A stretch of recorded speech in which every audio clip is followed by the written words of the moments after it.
और आइए पहली खबर की ओर आपको लिए चलते हैं। सीरिया में एक बार फिर हिंसा की आग जल उठी है। अल्पसंख्यक अलावी समुदाय को निशाना बनाया जा रहा है। बड़े पैमाने पर उनका कत्लेआम हो रहा है। हिंसा पूर्व राष्ट्रपति बशर अल असद के वफादार लड़ाकों के हमले के बाद शुरू हुई है। इन लड़ाकों ने सुरक्षा बलों के साथ मुठभेड़ वहां पर लड़ाकों की शुरू हुई थी। देश के नए नेता अहमद अल शरा ने इसके पीछे विदेशी ताकतों का हाथ होने का शक जताया है। हालांकि असद के पुराने सहयोगी ईरान ने इससे इनकार किया है। ये रिपोर्ट देखिए।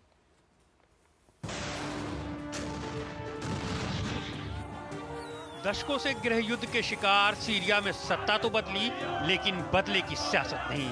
जो लोग पहले अर्श पर थे अब वो फर्श पर हैं। पहले सुन्नी मुसलमान भेदभाव का आरोप लगाते थे, अब अल्पसंख्यक शिया समुदाय भीषण उत्पीड़न का शिकार है। देश की सत्ता हथियाने के बाद एसटीएस नेता अहमद अल शरा ने धार्मिक अल्पसंख्यकों की जान माल की सुरक्षा के साथ साथ राष्ट्रीय एकता को बनाए रखने का भरोसा दिया था। इसके बावजूद अल्पसंख्यक नए शासन में खुद को अलग थलग और उपेक्षित महसूस कर रहे हैं। पिछले 4-5 दिनों में अलावी समुदाय के साथ जो कुछ हो रहा है उससे पूरी दुनिया चिंतित हो गई है। सरकारी बलों पर हमले का बदला लेने निकली अल शरा की सेना ने एक पूरे इलाके लताकिया को ही तहस नहस कर दिया है। दरअसल मामला गुरुवार को उस वक्त शुरू हुआ जब लताकिया में पूर्व राष्ट्रपति बशर अल असद के वफादार लड़ाकों ने सुरक्षा बलों पर घात लगाकर हमला बोल दिया। जवाबी कार्रवाई में एसटीएस की सरकार ने असद समर्थकों के खिलाफ मोर्चा खोल दिया। फिर दोषी और आम नागरिकों में बिना भेद किए असद समर्थकों को कुचलने का सिलसिला शुरू हुआ। देखते ही देखते मामला दो समुदायों की भीषण झड़पों में तब्दील हो गया। अलावी समुदाय को चुन चुन कर निशाना बनाया गया। 4 दिनों में 1000 से ज्यादा लोग इस प्रतिशोध की आग का शिकार हो गए। दावा किया जा रहा है कि अलावी महिलाओं को ढूंढ ढूंढ कर नग्न परेड कराई गई और फिर उन्हें गोली मार दी गई। बशर अल असद का संबंध इसी अलावी समुदाय से है। इस बीच सीरियाई रक्षा मंत्रालय ने असद के वफादारों के खिलाफ अभियान को पूरा कर लिए जाने की घोषणा की है। मंत्रालय ने कहा है कि स्थिति को जल्द से जल्द पटरी पर लाने की कोशिश की जा रही है। अल्पसंख्यकों पर हुए अत्याचार की पूरी दुनिया निंदा कर रही है। बढ़ते वैश्विक दबाव के बीच अंतरिम राष्ट्रपति अल शरा ने हिंसक झड़पों के दोषियों को कड़ी से कड़ी सजा दिए जाने का भरोसा दिया है। हिंसा की घटना की जांच के लिए एक फैक्ट फाइंडिंग टीम के अलावा एक उच्च समिति के गठन की घोषणा की गई है। दमिश्क की सरकार का पूरे सीरिया पर नियंत्रण नहीं है। अलग अलग गुटों का विभिन्न क्षेत्रों में गढ़ है जिन्हें विभिन्न देशों का समर्थन प्राप्त है। उत्तर और पूर्वी क्षेत्र में कुर्द समुदाय का नियंत्रण है जहां इनकी स्वायत्त सरकार है। तुर्की अमेरिका द्वारा समर्थित कुर्दों के खिलाफ लड़ रहा है। कुर्द कमांडर ताज़ा हिंसा के पीछे तुर्की का हाथ होना मानते हैं। और इस खबर पर बात करने के लिए हमारे साथ जुड़ रहे हैं पूर्व एम्बेसडर एसआर तायल, विदेशी मामलों के जानकार हैं। तायल साहब, बहुत बहुत स्वागत है आपका हमारे इस कार्यक्रम में। पहला सवाल आपके सामने हम यही रखना चाहेंगे कि सीरिया में जिस तरह की हिंसा पिछले 2-3 दिन में देखी गई है असद के समर्थकों और जो वर्तमान सरकार है उसकी सेना के बीच में, और इस सब के बीच खबर ये भी है कि उस इलाके से कई सारे लोग भाग गए हैं, इलाके को छोड़ करके लेबनान की सीमा में वो घुस गए हैं, लेबनान में घुस गए हैं। किस तरह से देखते हैं जो हालात वहाँ पर बने हुए हैं?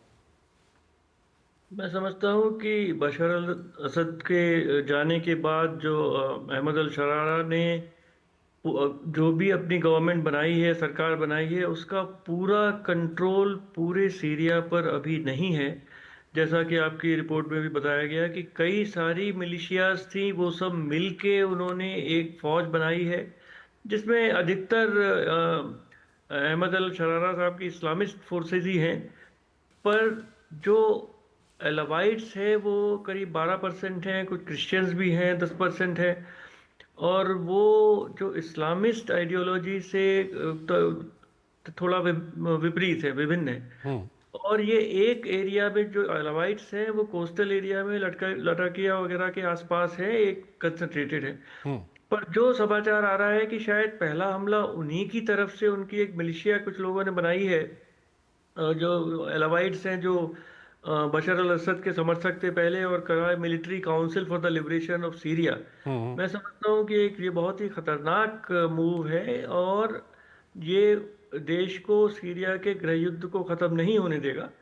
तो अलावाइट्स को और उनके समर्थकों को समझना चाहिए कि अब देश बदल चुका है और 70% 75% सुन्नी हैं, और अहमद अल शरारा का कोई वक्तव्य ऐसा नहीं आया है जिसमें उन्होंने कोई गलत बात कही हो।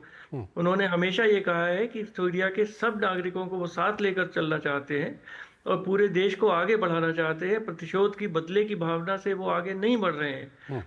पर जैसा कि आपकी रिपोर्ट में भी कहा, उनका पूरा कंट्रोल जितनी भी मिलिशिया के फोर्सेस हैं जो उनकी फौज में अब हैं, सीरिया की फौज में, उनके ऊपर नहीं है, क्योंकि उन मिलिशियाज की अपनी वफादारी है, अपने लीडर्स हैं जो जिससे वो 15 साल से उनके साथ रहे हैं।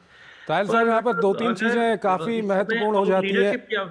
जी, दो तीन चीज़ें काफ़ी यहाँ पर महत्वपूर्ण हो जाती हैं। एक तो जिस तरह से आपने बताया कि जो वहाँ पर अलावाइट शियाज जो वहाँ पर हैं, उनकी तरफ से ये ऑर्गेनाइजेशन बनाया गया, उनकी तरफ से शुरुआत भी की गई। दूसरी तरफ जो सीरिया की एंटरिम गवर्नमेंट सरकार है, चाहे हम शरा की बात करें या दूसरे अधिकारियों की बात करें, वो कहीं ना कहीं विदेशी ताकतों का हाथ होने की इसमें बात कर रहे हैं। सीधे तौर पर ईरान का नाम नहीं लिया जा रहा है, लेकिन ईरान की ओर कहीं ना कहीं इशारा है।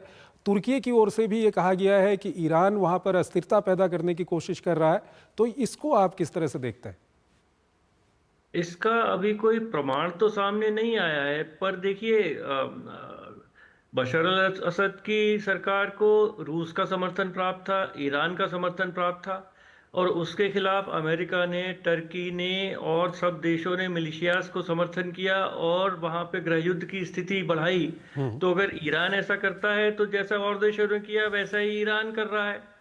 तो पर कर रहा है कि नहीं कर रहा है, देखिए वो तो बड़ा मुश्किल है कहना। पर अलावाइट्स को और सीरिया के लोगों को अपना हित खुद समझना चाहिए। अलावाइट्स 10-12% हैं, उनको अगर लड़ने के रास्ता वो अख्तियार करते हैं तो वो बहुत ही एक गलत रास्ते पर जा रहे हैं। उन्होंने पिछले 40-50 साल में 70% सुन्नियों के ऊपर पूरा राज्य किया है।